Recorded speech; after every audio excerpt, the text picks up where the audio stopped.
I'm saving up questions for heaven. Buddhism, and there's another one, Shintoism, there's Muslim. Now those, they do have conflicts between each other. I don't know why that is. It's very hard to gauge. We Catholics, we have no conflict. Well, I suppose coming from Ireland, it wouldn't be the best example of even Christian faiths getting on particularly well together in the past. Now that can make it difficult, but if everyone tries, if everyone's open-minded, well, maybe there's a good chance of it. Different opinion, no?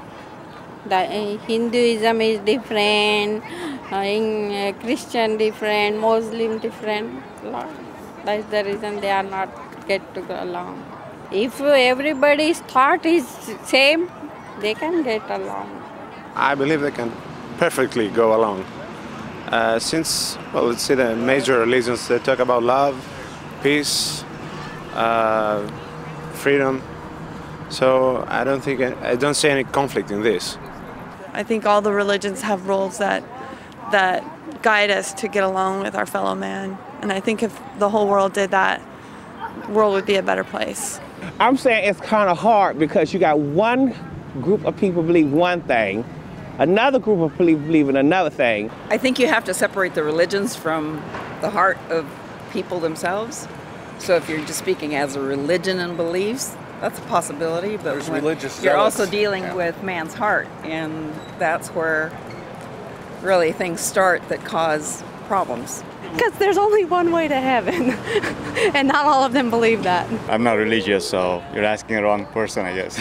Everybody should practice whatever they believe to be their faith and their religion, whether that be a secular thing where they have no God and they just believe existence or nature or whatever, or follow the religion of their choice. I think just as exactly what we read over at the Jefferson Memorial, you all have to have understanding and grow together.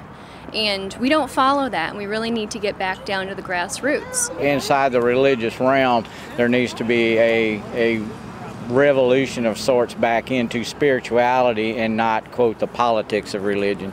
And that's where people lose their way. That's where they start thinking that my group has to retaliate against this group or I'm going to be shoved out of the way. Instead, because they're not in touch with the spiritual side of it, they're only in touch with the political side of it.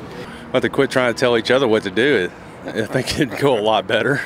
All churches should be non-denominational. I've said that from the beginning. If everything was non-denominational, there would not be any problems in this world. Everything is a guide. What's the compass? And I think he's a great compass, or if Muhammad's a great compass to you, that's great, or David, whoever you pray. But there must be someone beyond yourself. At least for us. Everybody has to figure out their life is a pizza and you cut it the way that you feel is right. Not really, because you know how some people have different gods and goddesses? So I don't think they get along. I think that we should all get along, but I think each of us have a different way of doing it. You know, different Christians believe one way, Muslims believe another way, but there's only one God. And that's why I personally don't know why we can't get along. I wish we could. You know, that'd be the greatest thing on earth if we could all get along. I'm saving up questions for heaven.